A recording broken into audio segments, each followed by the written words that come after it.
Seymour Paulo, Singapore actor may paramdam kay Kim Chiu.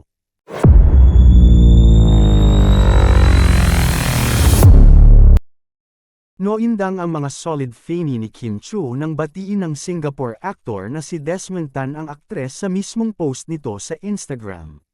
Sinabayan pa ito ni Desmond ng mensahe ng pagnanais nitong makita sana niya uli ang Pinay actress sa Asian Academy Awards 2024 ngayong October. Comment mismo ni Desmond sa post ni Kim na nagpayanig sa mga Kim supporter, "See you at the award show.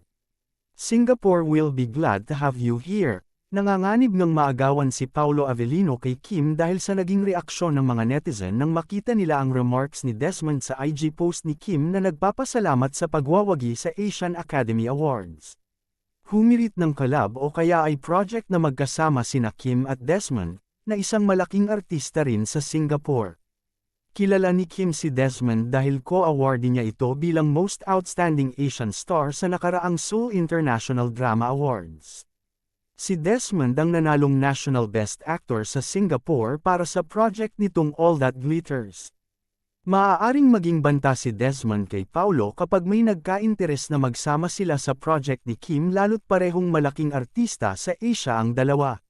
Pero kalma lang ang mga Kim Pao fanny dahil solid ang tandem nina Kim at Paulo dito sa Pinas at sa lahat ng mga OFW sa buong mundo.